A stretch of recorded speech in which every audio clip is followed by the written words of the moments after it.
Bonjour, it's me, Virginia.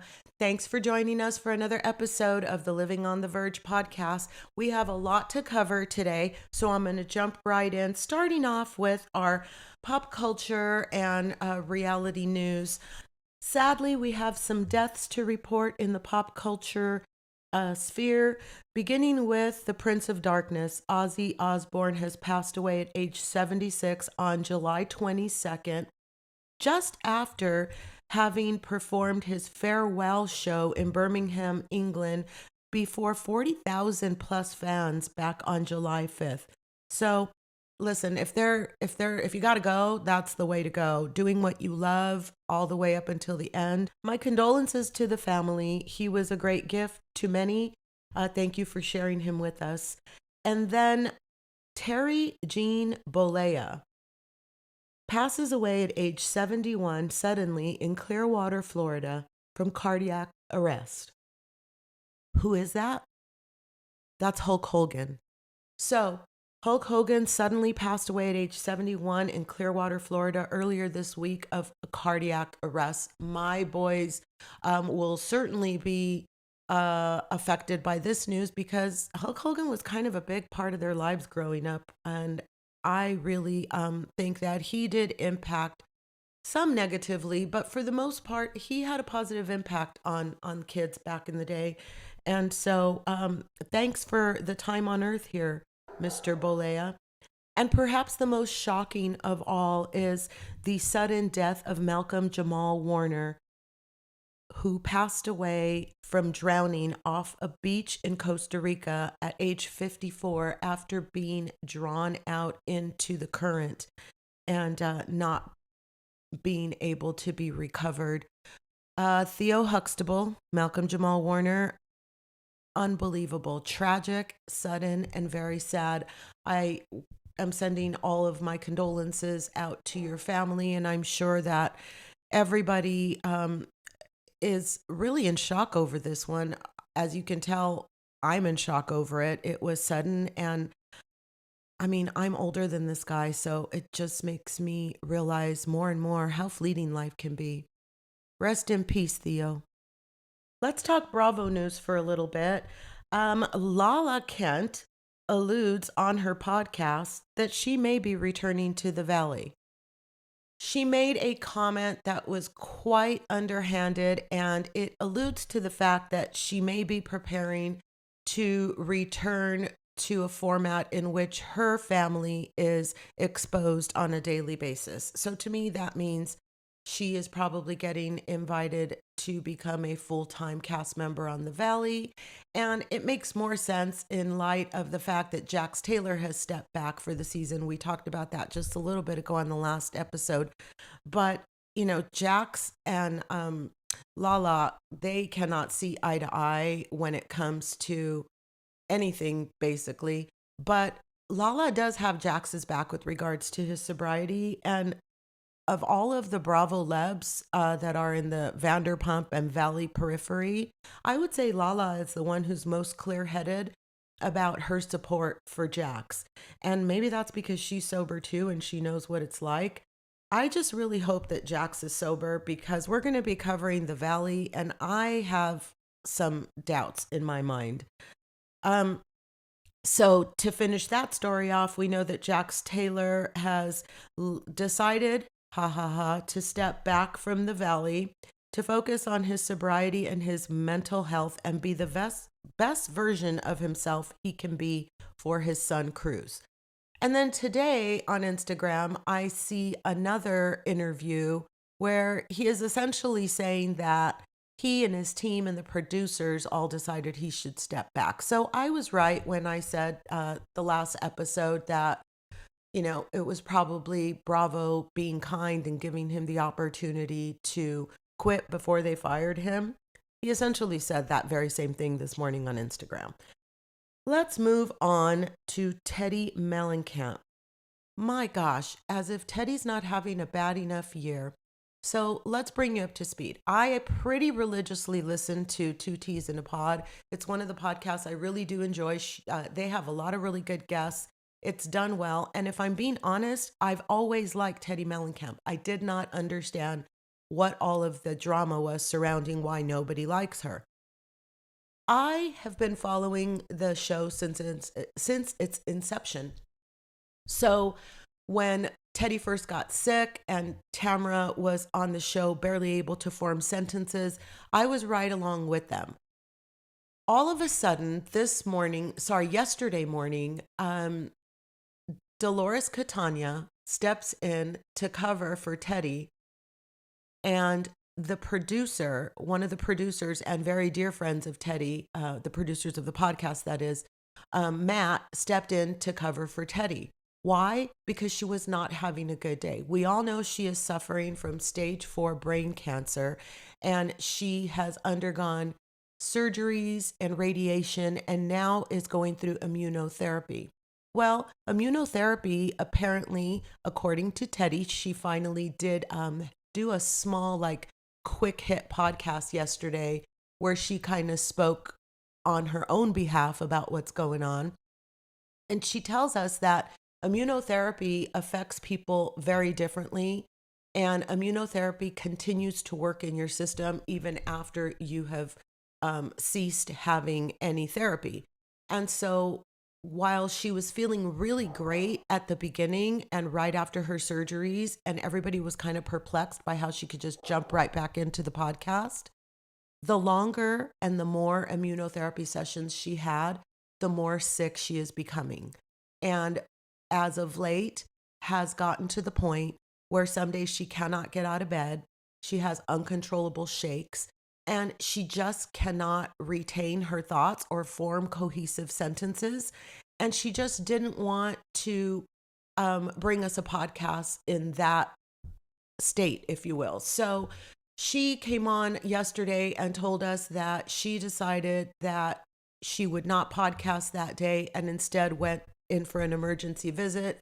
And they decided to stop her immunotherapy for a little while, which would not impact her her success or her chance for success, because as I just said, it stays in your system. And the good news is that it is working. Some of her tumors have shrunk so much that they're no longer visible. And so the fact that the doctors are having her take a break should not impact her recovery. And I'm just going to continue to send out well wishes to her, because that's a rough road that she's traveling, and nobody should have anything but good things and positive, uplifting messages to send. So if you do anything other than that, make sure I don't hear them, because I've been through a cancer battle before, and what people tell you and the things that people choose to say sometimes would just boggle the mind. Let's move on along. Oh, wait, before I forget, the other thing that happened to Teddi Mellencamp, as if that wasn't bad enough, on Monday night, apparently there's been a string of robberies in her Encino neighborhood, so much so that last week a couple was murdered in their home after having arrived back into their house while the house was actively being robbed. And so everybody is on edge. And then on Monday, apparently a neighbor of Teddi's got robbed. And her ex, or soon to be ex-husband, Edwin, owns a security company. So they were very, very well covered with regards to security. And thank goodness, because Teddi says that she and her estranged soon-to-be ex-husband Edwin, who is, by the way, still living there to help her through this battle, along with the kids and I guess a housekeeper or a live-in nanny, were all home when all of the sudden they heard movement and noise, and within a few seconds all of the lights from the alarm system went on, and then they saw 3 at least men, all completely blacked out, running away from their yard. So Edwin got on the phone, called 911, and the police came and secured and ensured that nobody had broken in. But oh my gosh, how scary. And when I tell you these people in Encino are getting pretty brazen with regards to robberies, something's going on. And I think that we need to make a more concerted effort to focus, because this has become some sort of a burglary ring. And now people are getting killed, and they're getting brazen enough that they're attempting to go in when people are home. So that was really scary. Teddi is not having a good week. I hope things get better for you, Teddi. And Tamra Judge tells us that she will be filming for the Real Housewives of Orange County after show. You guys, we're going to get an after show from Orange County. And honestly, I have mixed feelings. If the season is going terribly, the last thing I want is more of that franchise. But if the season is going well, in my opinion, then of course I want to hear more, and I want to hear the different spins, especially because it's really cool that they are filming the after shows in real time, meaning now in July. But these episodes were filmed like early in the year, January, February. So we get a little glimpse as to A, what to expect for the rest of the season, given the body language and the conversations that are happening during these shows, and B, what they were thinking in the moment that they weren't able to actually share on screen. So I'm kind of liking it, and I'm looking forward to it. Hot off the presses, Michelle Sane and Aaron Kerman are done. I got a little clip sent over to me stating that Michelle had unfollowed Aaron and cleared him from her IG and all social media. And then within 2 hours, we saw on Instagram, I think Page Six reported that they were done. And then all of the Bravo blogs started to report it too. Oh my gosh, you guys, this is big news to me.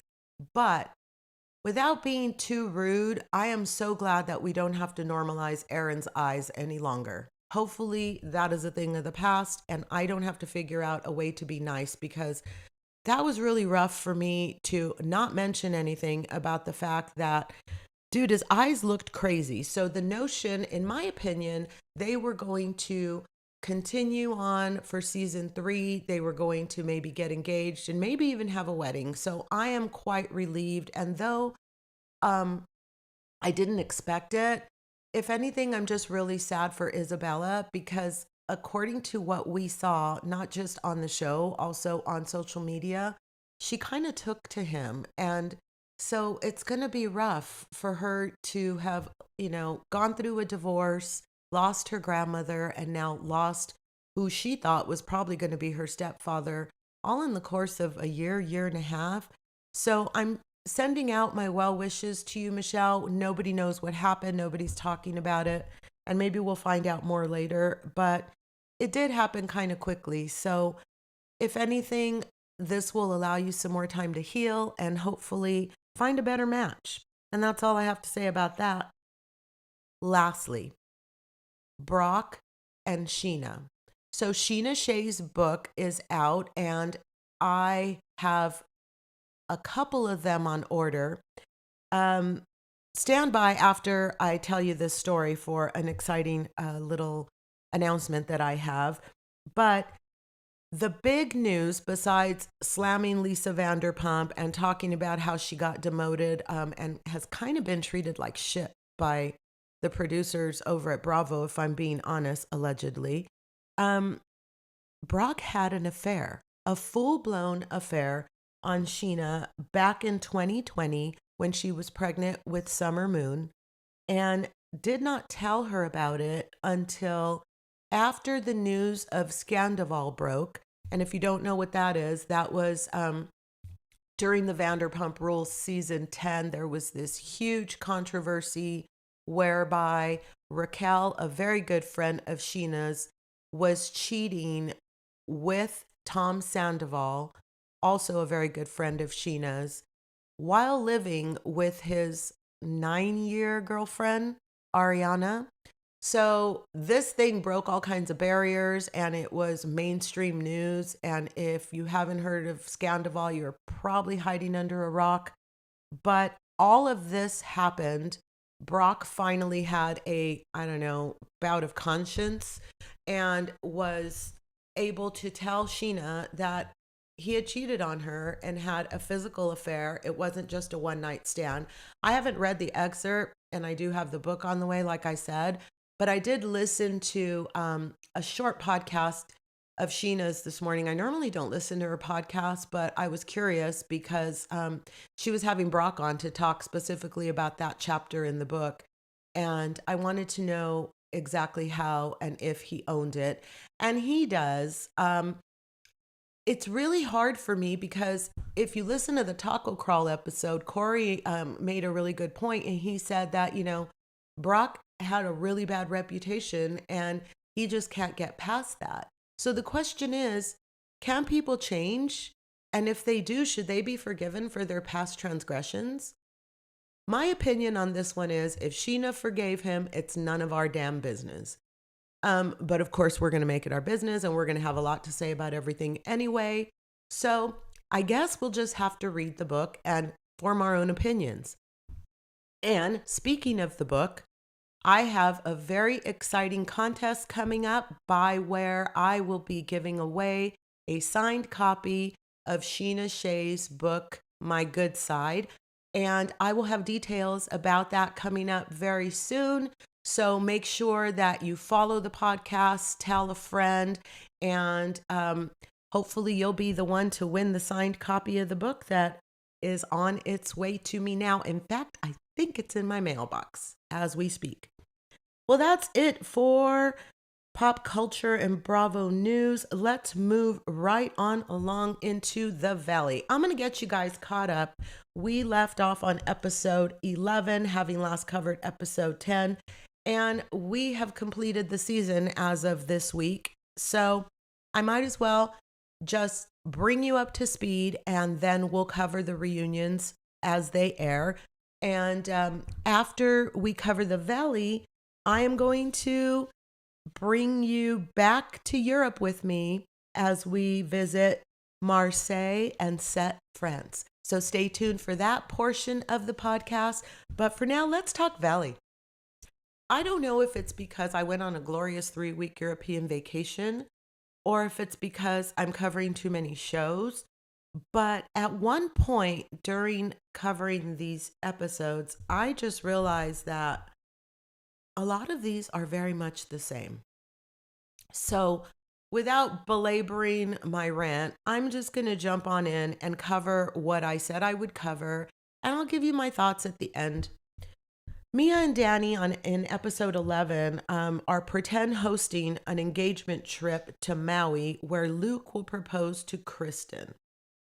And before they leave, Jesse has everybody over to hold a circle of trust with Scott, who is his, emotional support person, whatever. I don't know what his purpose is. And they do this exercise where they're supposed to clear their list. And how they clear their list is to stand up with another man facing them, and you put your hand on that man's chest, and then you tell them something that is bothering you to clear your list. Well, I don't understand why this was part of this episode. I don't know if it's trying to give some sort of a redemption arc. I don't know if Scott needs more clients. Whatever it is, Scott tells Jax that people love a redemption story. And so we're all waiting for you to redeem yourself, Jax. Well, Danny, during this circle of trust, does admit to the group that he's been hiding his drinking. So maybe all this talk about dark side Danny all season, is this the big bomb drop that they were waiting for? Do you remember all season long they kept saying, oh, there's more, and that's why it's okay for us to be going so hard? Was this the more that he admitted that he sometimes hides his drinking? I still feel the same way as I felt all season long about this. Stay out of people's personal business. Oh, and on the other hand, if you want people to stay out of your personal business, maybe stay off of television. So, yeah, there's that. Well, the girls meet at El Coyote in Los Angeles on Beverly Boulevard for Mexican food. El Coyote has been around since 1931. I checked out the menu. Apparently, they're known for their very, very strong margaritas. And even though their food doesn't look super authentic Mexican, their wet burritos look good and their guacamole looked good. So if you're ever in town, that's what I would start with. And of course, if you're going to be having those strong margaritas, then maybe don't bring a friend along that can't hold her liquor, like Janet couldn't, because that's what she's using as her excuse for losing her ever loving mind on Kristen and Nia for no good reason at the restaurant and screaming across the table, so much so that Nia leaves. Kristen got up and left, but Nia actually exploded and walked out. So if that happens, then that's not to say that Nia's perfect or anything, but it kind of takes a lot for her to make it her moment. And at this point, she was just done. The cast all meets for a field day, and they're going to play some sort of games at a park. And I don't care anything about any of this except for the fact that I really love how much Kristen and Luke leaned into the theme. Their outfits were adorable. And the other thing that, my takeaway from this was that things were really awkward between Jax and Brittany. After all, she had just served him with divorce papers, and it came across the screen. So now let's go to Maui. Everybody's in Maui. That's my happy place, you guys. There's this hotel that we go to called the Honua Kai Resort. We try to go every year. We went last year, right about this time, as a matter of fact, I was there. And we didn't go this year, obviously, because of Europe, but I just love Maui. And they all show up in Maui for what is going to be Kristen's engagement, but they don't know. Kristen doesn't know anything about it. They think they're just there on a summer trip. And they get this lovely greeting by the folks at the Hyatt Regency Maui. If you know, you know. Ladies, you know who I'm talking to. Let's hook this up for next year. I know you guys have connections. The presidential suite that Zach and Benji got was gorgeous. Holy cow. Well, in case you were wondering, Aaron showed up on the trip with Michelle, and he and Jesse, by the end of the trip, basically kind of bury the hatchet, but not before Jesse confronts him and asks him if anything inappropriate ever happened with Michelle while they were still married. So Aaron said nothing inappropriate had happened. Jesse wants to broker a peace treaty. He doesn't believe a damn word Aaron is saying, but it's time to bury the hatchet. Now it's the morning of the proposal, and Zach is going bananas. There's suitcases everywhere. The presidential suite is a mess. He's a nervous wreck. And they're going on a fishing trip, them being Danny, Nia, Luke, and Kristen. And the purpose of this trip is for Luke to propose to Kristen. So everybody else is holding back, and there's going to be a party when they come back. And who knew that you didn't have to shower every day when you're in Hawaii on the beach? Well, Kristen just informed us that that is the case, you guys.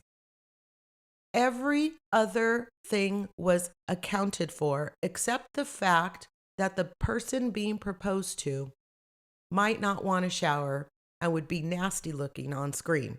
Why? Well, because she was going on a fishing boat. So she thought, why shower before if I'm going to have to shower after?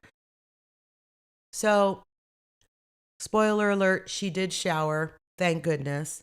And the proposal was beautiful. First of all, Luke's energy was hilarious and adorable and super charming. And the fact that Kristen was sitting on the ring when he was trying to get ready to propose, and they were all working against the sunset, and the fact that Kristen was like, where are my glasses? And hold on, I need to put my hair down. I cannot believe how well Luke handled it. And I also thought it was really cute that she was just still looking for the dolphins when it was just a ruse to get her to turn around. The proposal made me tear up. I usually do tear up during proposals because I love love. And I'm just so happy, especially for Kristen. She had a rough time, but I've always liked Kristen. And controversy and drama aside, she's one of my favorite Bravo Lebs, and I stand behind that. Zach put together an adorable engagement celebration party, and they're all wearing the t-shirts. They surprise them in the room. They make the announcement that The presidential suite now belongs to Luke and Kristen. And for some reason, Jesse has to sleep. No, not sleep there. He has to shower there. So somebody's going to need to explain these sleeping arrangements to me, because why is everybody sleeping in the same room as everybody else? Is it that expensive there? Is Bravo cutting back? Did they have to pay for their own trip? Are we just being punked and this is not really what's happening, but that's how it appears? Because any way you slice it, you see Brittany in the room with Janet and Jason, and then you see, like, it. What is going on? Why didn't everybody have their own room? I don't understand. Well, of course, Brittany has to tell Jax that Luke and Kristen are engaged. So before they could even go to bed for the night, Jax is already on the boys' text trying to spread the news. And so Kristen's pissed. She wakes up the next morning. She hasn't even told her mom, and, her friends and her family. And Jax is sending her a congratulations text. So she calls and she finds out that it was Brittany who spread the news. And Brittany says, well, I told him not to tell anybody. Okay, Brittany. Do you know who you were married to for all those years? Because I knew that telling Jax meant telling everybody. How could you not know that about your own husband? Did you guys notice during the little spread on the grass area at the Hyatt Regency, they had beautiful appetizers set up. They had a bar set up. And did you notice that there was a price list at the bar? So I guess this was not being covered by Bravo. And I guess that the setup was only for aesthetic reasons and really didn't include any alcohol or appetizers. I don't know. I just found it odd that we had a price list at the bar, meaning that these people are expected to pay for their own drinks as they're buying them. And I don't think I had noticed that before. So I just got distracted with that and I wanted to share it with you guys. And the other thing that I'll mention just real quick, because I don't want to go down a rabbit hole, Janet and Jason decided to skip this party because all of a sudden they realized, oh shit, this is Kristen and Luke's engagement getaway. That's what we're actually here for. And they don't want to intrude. I have my opinions on, whether they went too hard and whether Janet made too big of a fuss out of it. But nonetheless, that's what they decided to do. And then the next day, everybody boards this boat because they're all going to have like a cruise day. And first we need to talk about Luke's outfit. OMG. First of all, it looked incredibly uncomfortable on both the butt crack and the front crack. And secondly, Sailor Boy, we could have probably done without that visual. But, we were very lucky to have Captain Douchebag heading up the sailing. And Captain Douchebag, in case you don't know, is Jesse, as coined by Michelle. And she says he wasn't always a douche, but he has become quite the douche, and she just can't handle it. Again, I met Jesse. I didn't get douche, but he could be one of those people who's really nice to everybody else and everybody loves until they get behind closed doors and then they become a whole different person. And nobody in the world knows that person except the people that live with them. Yeah, it could be one of those situations. Who knows? Anyway, Janet and Jason decided to go on this excursion, and they did join the group, but they kind of isolated themselves. And then, so of course, it's not long before things pop off. Janet and Michelle are talking to Zach, and they want talking about Zach, and they want to clear things up with him. And so they call Zach over, and Kristen comes along, of course. And so then Janet says it. I don't even want to repeat it. If you guys watch the show, you know what I'm talking about. Janet, why did you have to go there? Why did you have to give us the legal term for what Darkside Danny did? So, of course, Kristen hears the words S.A. and loses her ever-loving mind. She goes off the rails, and before long, she's upstairs telling Nia and Danny and getting in Jason's face. And so Nia and Danny just want to find out firsthand what happened. So they head back to see what's going on. Of course, there's a big kerfuffle and everybody starts shouting and screaming. And Jason is sitting there sticking in his 2 cents. And here's my 2 cents. Jason, you're wrong. You're wrong and your wife is wrong. Whether or not any of these things actually occurred, and regardless of their legal or otherwise definition, it's not your place as a Kyle or Janet's place as a Karen to be righteous and throw it in everybody's face constantly, especially if the 4 parties that are involved are right there on the boat with you and they've all decided to bury the hatchet and move on. Like, who gives you the right? Period. Episode 14, they're back from Maui. Jasmine, the realtor, did anybody know she was a realtor? Well, I did know this, but it was the first time that it showed up on the show. And she shows Nia and Danny this tiny home that was valued at $1.1 million, which obviously they can't even fit the current family they have in, much less their growing family.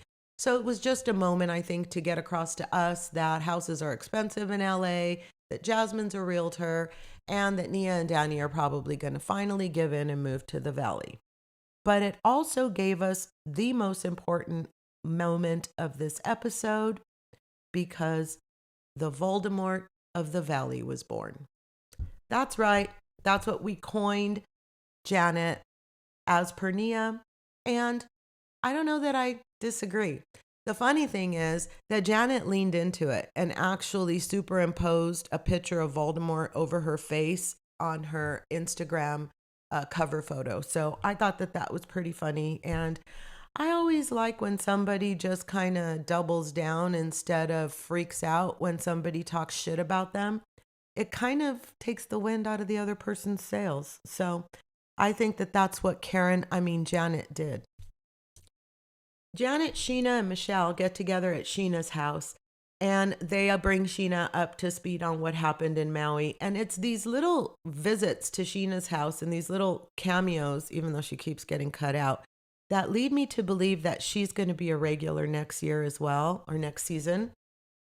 And so in another scene, we see Luke and Kristen visiting the doctor about, getting pregnant. And they realize that there's going to be a challenge to get pregnant. They're sitting there talking about it while they're having dinner on their trays on the couch. And that got me to thinking, do you guys eat at a dinner table, like with your family, or in groups, or in sessions? Do you sit on the couch with a bowl in your lap? Do you use a TV tray? Do you eat at a desk or somewhere else? It just got me curious to know where people generally eat their meals. My answer is I eat at a table, whether I'm eating alone or with somebody else. It's very, very rare that I won't be sitting at a table when I eat. I think it's just better for me and my digestion, and that's why I do it. But it got me to thinking, and so let me know. And then there's a James May photo shoot at Kristen's house featuring Brittany. Here's my question. James May has been around for a while. Does it do well? Does anybody own a James May t-shirt? I know that for a while I was buying all kinds of Vanderpump stuff, and it never once occurred to me to go down the James May path. And I don't know why, because I do like Kristen, so it doesn't make any sense to me, but it must be doing well because she, keeps pushing the stuff. I just am curious as to why it's not as big a deal as some of the other, merchandise pop-ups that we've seen. Well, maybe it's not really a pop-up. This is like a legitimate, been around for a while company. But just curious. So then Jax gives Jesse the grand tour of his condo, which, by the way, I thought was pretty cool. And the two commiserate over their impending miserable divorces. Then back at Scheana's, Michelle is telling us about the fact that Jesse took out a $300,000 loan, namely because he's not doing well. He put it into his own personal account, and now because California is a community property state, Michelle is expected to be responsible for 50% of that loan, and that is causing some problems. I could see where you would feel that way, Michelle. Okay. The scene with Janet and Jason at the tattoo shop. I'm disgusted. I mean, first of all, Jason, why emasculate yourself with that teeny weeny itty bitty joke of a ring that you had tattooed on your ring finger? Secondly, why give more life to all the drama that you've been trying to put to bed all season? Thirdly, you gave us ammo for a whole other season. And the only positive thing I can say is I think Janet's was in white ink and it kind of looked pretty cool. I never thought about getting a tattoo in white ink. And especially because I have some melanin in my skin, that might look pretty cool. Okay. I'm digressing again, and I have nothing nice to say about the scene with the micro ring tattoos on the ring fingers, so let's just move along. Jax and Brittany also tried to sit down and have a talk, and obviously it's just too soon for that. It does not go well. It goes south very quickly. So in episode 15, Janet goes to visit Lala with Michelle and Brittany, and they're all there to see baby Sosa.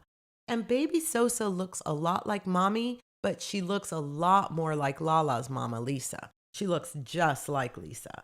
I mean, ever since the time she was born. And then I just saw another picture of her yesterday on Instagram with Lala, and she's looking more and more like Lisa. But to be fair, Lala's looking more and more like her mama too. But Janet tells Lala about the big fight on the boat, and Lala's response is, y'all are messy. And listen, Lala, you used to be messy too. And I would imagine that if you went back, you would continue to be messy. That's how we earn our paychecks on these shows, sister. Jason, Luke, and Jesse all go to Jax's condo, and then all of a sudden, Tom Schwartz, Tito's, and a candle show up too. So they're all, hanging out. And then Jax tries to prove the point that he is a frustrated, angry individual by talking about Danny and how he's a two-face and how he talks about Jax, but then he drinks. And I'm just distracted by the super cool, colorful ceramic pot that's sitting on the table that they're all sitting around, along with the sugar skull, because I think it would look really cool for my ofrenda. And that's where my head's at during this whole litany of Jax's, because honestly, Jax's opinion on anything, I couldn't care less. Well, according to Jesse and Michelle, there was a lot of resolution in Hawaii, so they use it as an opportunity for Michelle to come over, and hopefully Jesse and she will broker a peace deal. Jesse finally tells Michelle that it wasn't her fault that they got divorced, that they were both at fault. And they have a relatively decent conversation, and it ends with the hug. So I have hope for those two. And then Michelle announces that she's going to have a Zen party at Yamashiro in Hollywood, LA, Hollywood. Okay, a moment on Yamashiro. If you've never been there, this is a must-visit destination. In fact, as I'm saying this, I'm wondering why I've never taken my family there. I've been there on maybe a handful of occasions, under 5, more than 3, more than 2, I don't know. Anyway, it's beautiful. It sits at the top of a hill in Hollywood. It overlooks the entire city. The view is stunning. The food is very good. And I once went there for a murder mystery party. That was a hoot of a good time. But my pro tip is maybe take an Uber. Getting up and down that hill is not easy. And I definitely wouldn't be drinking and driving and trying to maneuver that hill on the way down. So this is the venue for what is going to become the season finale party that we always get with these Bravo shows. And back at the Cartwrights, what the fuck is wrong with this girl? Does she really have to go out and buy a floor mat? What do they call doormats? That says the Cartwrights.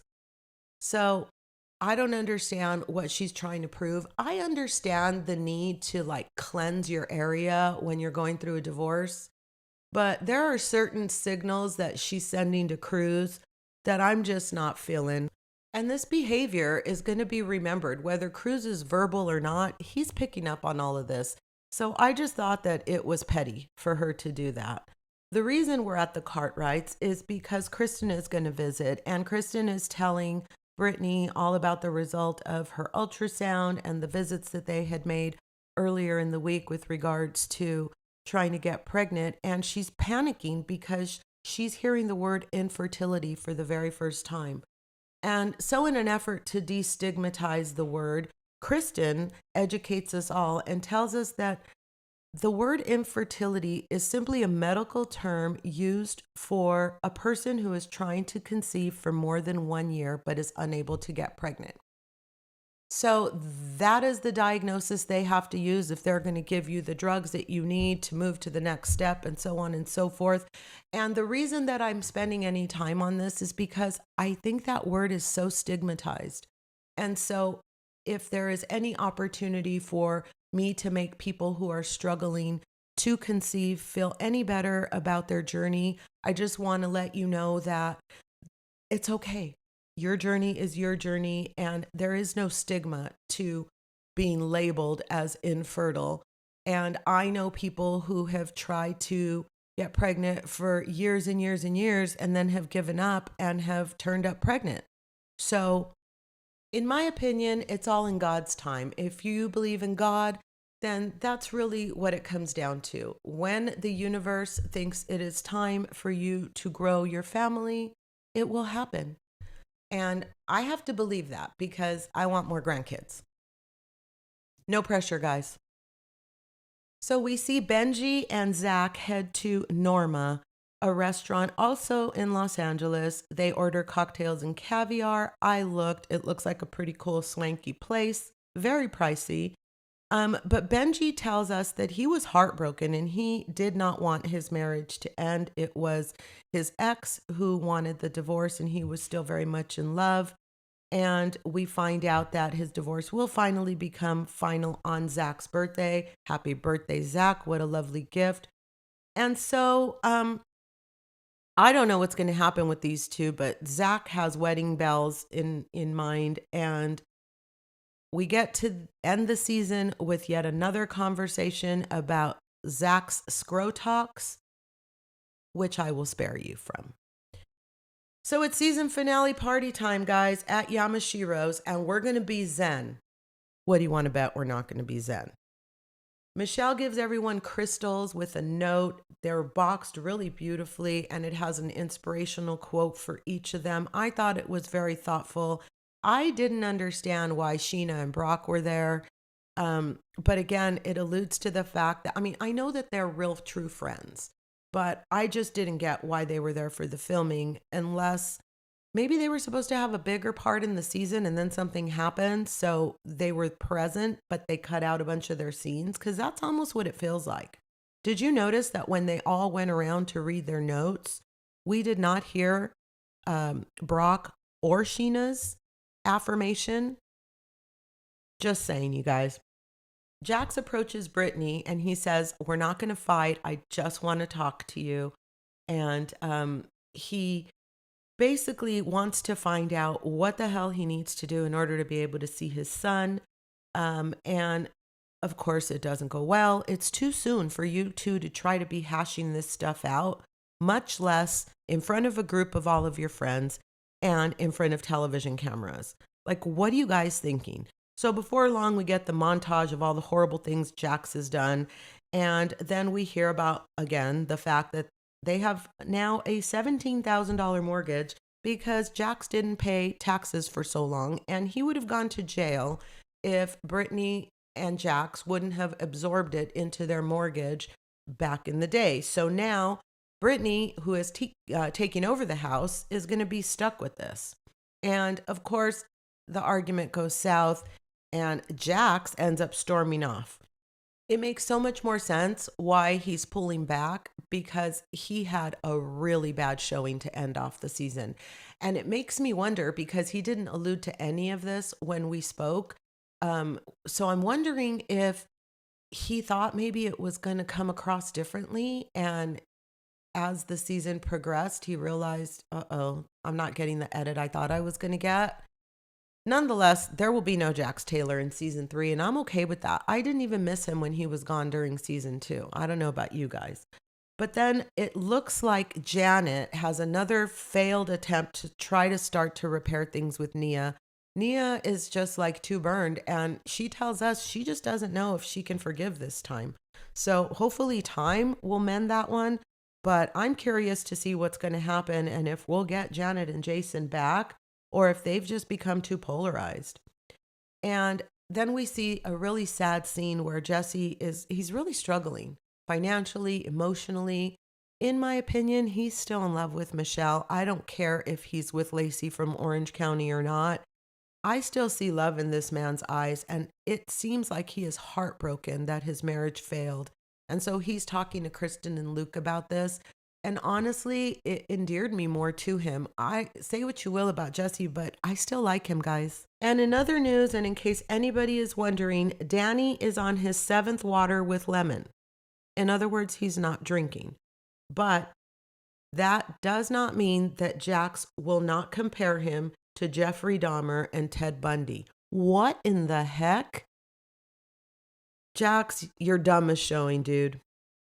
So he keeps talking shit about Dark Side Danny, etc., etc. And then Jesse finally gets fed up and says, "Why are you telling me all of this? Go talk to Danny." So, of course, Jax, heated and in the moment, steps on over, interrupts, and proceeds to try to talk to Danny and have his moment.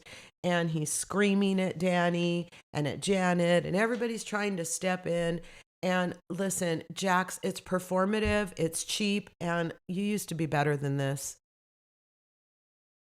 Even though Mia seems to be concerned about the cameras when she mentions to Danny, "Hey, we're being filmed," and he's just done with it. He's like, "Yeah, I know, there's a camera there, and there's a camera there, and like, what's your point?" I agree.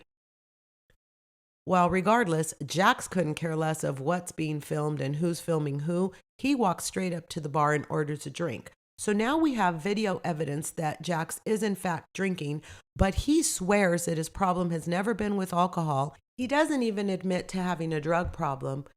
Indeed, his problem is with anger, folks. Jeez Louise. Well, then of course Scheana has to double down and wants to make sure that she earns her day rate. And she just wants to clarify that she was not the person who started the drama. And okay, Scheana, you're cleared. Can we all move on? As an aside, Kristen is wearing the Kyle Chan earrings, the long, dangly Taylor Swift earrings.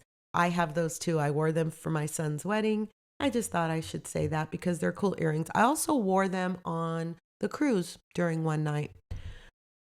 Should Jason let the girls talk?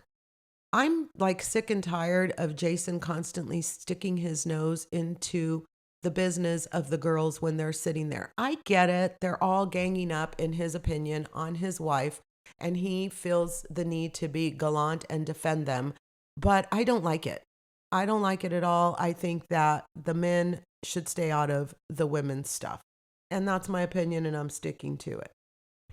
And I think, I'm going to say it, might be an unpopular opinion, but Zach, you may want to sit out of the season finale filmings, because the same thing happened last season. And dude, you're shit face. Maybe you just don't drink at the season finale parties. I mean, it was bad. You are really, really not having a good showing. And even though I thought it was stupid and silly that Jason absolutely obliterated you by telling Benji, you're a nice guy, but your boyfriend's eyes are this way and that way, and he's a drunkie. Ooh, sick burn. Jason, print a shirt immediately. You guys, I don't know what the hell's going to happen with this show. And I really don't know who we can expect back next year or next season. But I do know we have a 3-part reunion coming up starting next week. And of course, I'll be here to cover it for you. I thought this season overall was indeed interesting. I think that we spun some narratives that we didn't have to spin. I think we dragged on the Janet being a bitch story way too long. If that's the narrative you guys were trying to show us in the edit, bravo, congratulations, you succeeded. If you were trying to make Scheana and Brock look a little bit thirsty, you succeeded there as well. And if you were trying to make Lala look inconsequential, you knocked it out of the park there too. As far as who's coming back next season, I don't know, you guys, but I'll be there to watch. I mean, this hasn't jumped the shark for me yet. And I'm enjoying it. This is one of the shows that I do enjoy. And even though I missed a big chunk of it while I was out in Europe, I was able to get caught back up. And as such, I hope I brought you all back up to speed. And so, without further ado, let's talk about Europe. In our first episode, where we covered the European vacation that we took, I talked about being in Nice, France, and boarding our cruise ship. So this is day 2 of our cruise, where we docked in Marseille, France, which is Provence, at 9 o'clock in the morning. It was a beautiful 93 degrees, and it was incredibly sunny. We were exhausted, and we decided this would be a ship day for us. And in fact, I also had a spa treatment this day. So I was excited to just hang back on the boat. Ben and I explored all the different decks of the boat. We had a nice lunch out by the pool. We had some cocktails. It was a lovely day. And the best part about it was we were later told by our friends that we didn't really have to leave the ship because most of the beauty could be seen from the ship itself. And I do have some pictures that I'll post on my Instagram. There were other people that were on the cruise with us. And if you guys have some pictures you'd like to share of Marseille, I'd love to have them. So Marseille, formerly Massalia, is a busy port city in France. And it's the second biggest city in France. It was founded by the Greeks some 2.5 millennia ago. Old, guys. It lost its privileges to the French kings and foreign armies, recovered its fortunes back in the days, but it's been through it, this poor little city. Plagues, religious bigotry, Republican and royalist terrors, and it had its own commune and Bastille storming. It was the march of Marseillais revolutionaries to Paris in 1792 that gave the hymn of the Army of Rhine its name of La Marseillaise. Later, it became their national anthem. And so this is just a cute little city. The heart of the city is the vibrant Vouve port, meaning old port. And also there is the République quarter, and it's basically a fishing town.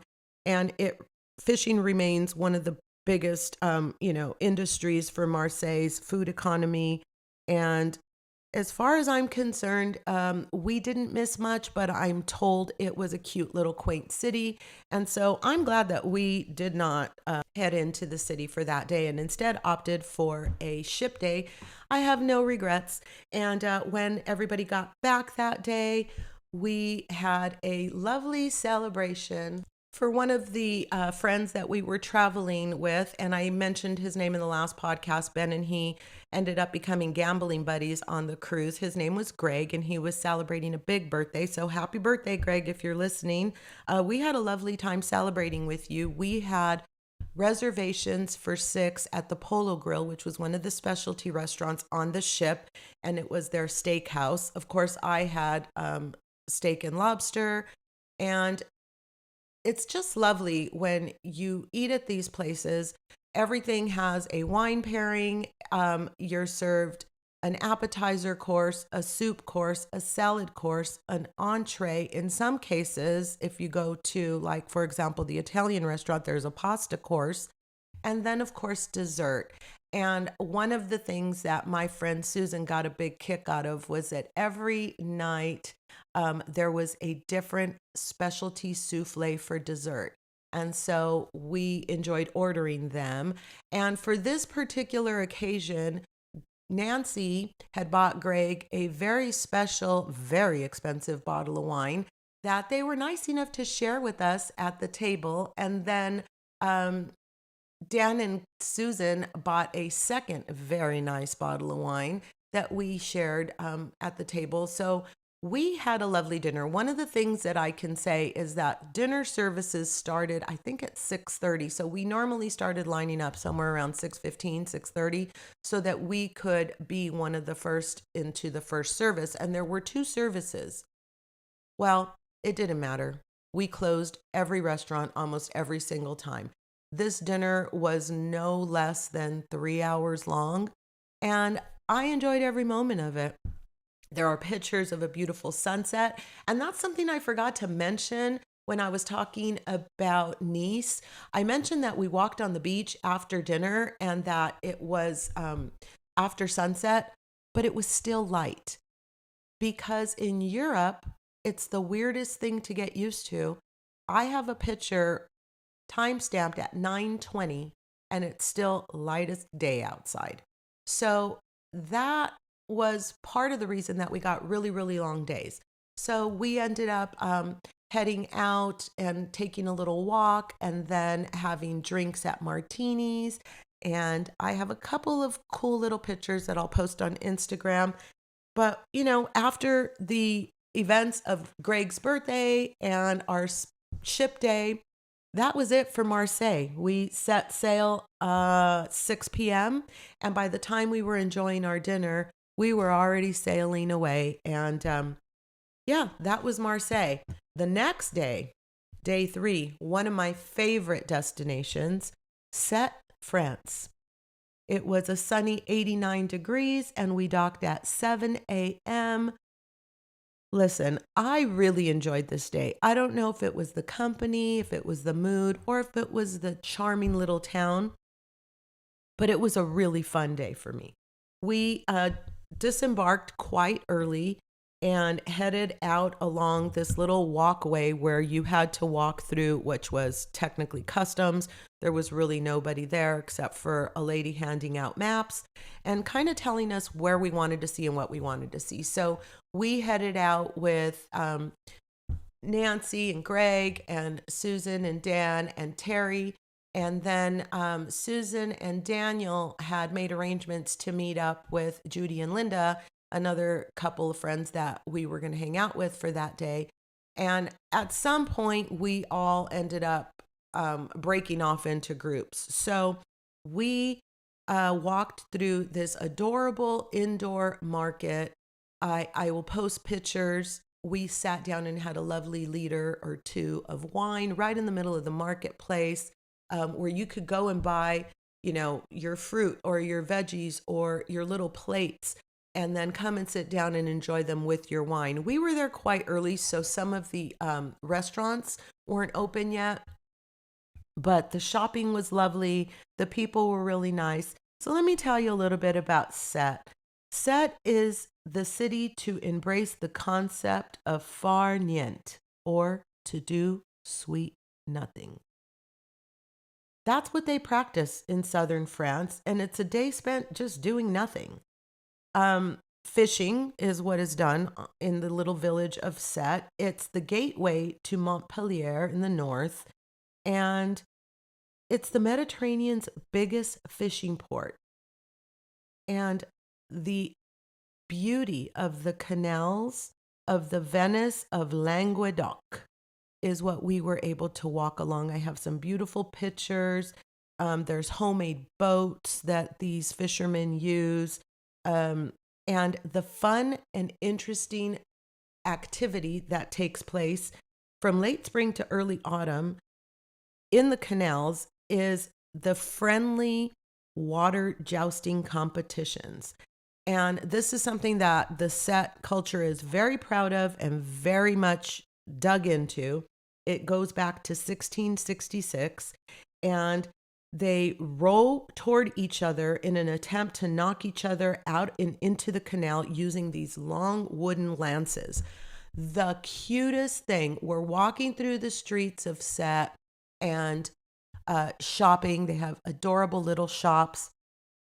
All along the street are, cobblestones and cute little uneven but charming walkways and open air restaurants. And all of the sudden, we hear this music. And out of the clear blue sky comes this huge group of kids, all wearing white with these little blue stripe things, and adults also wearing white, carrying these wooden lances. So we happen to be lucky enough to be there on the day of the parade of the water jousting competitions. And I have a little video of it that I will share with you on my Instagram. It was a really cute moment, very touching, to see their culture in action and the pride on these kids' faces. I mean, it was just an adorable moment for me. So, we enjoyed walking along the Quai de la Resistance, or the Quai General Duran.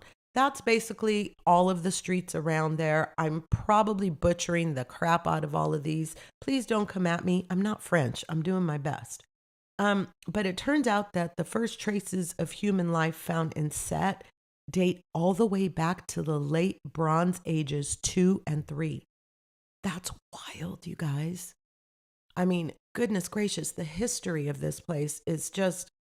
So apparently vestiges of this were discovered in 1973, and they currently lie beneath the surface of the Athau Lagoon. And this port is a very important commercial port because it serves as the stopover for Sicily, Italy, and Greece.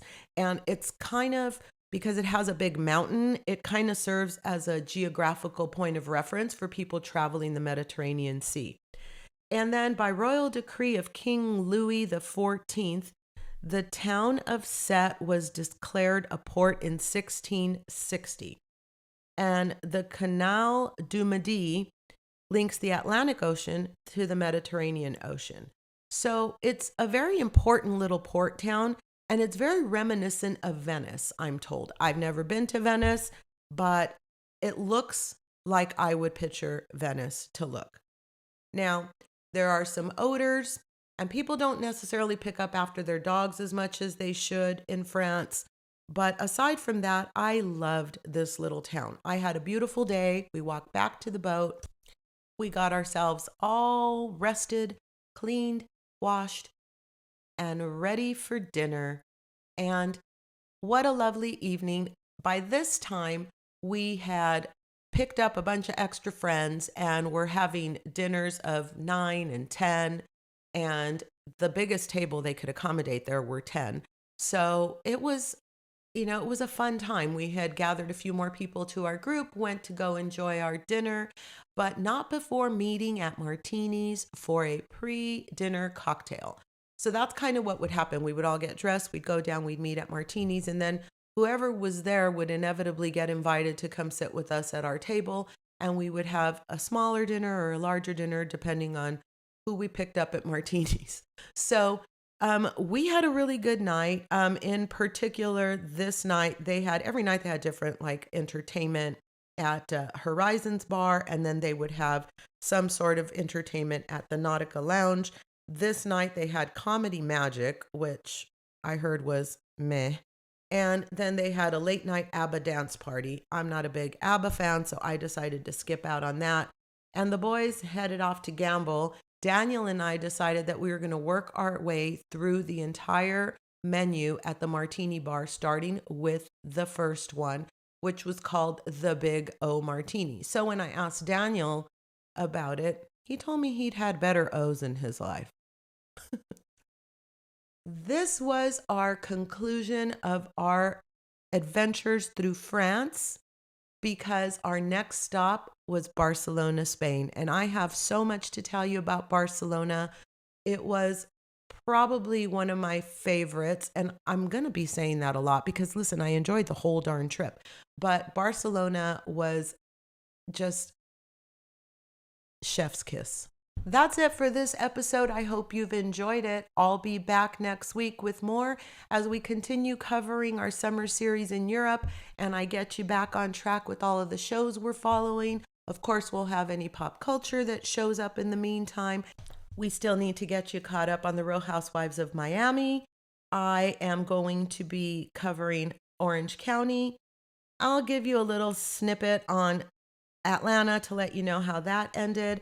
And of course, we'll finish off Next Gen NYC. And I have a whole episode covering Hunt for Love out of the 90 Days world. Thanks for listening to this episode. And until next time, I'll be here living on the verge. Have a good weekend.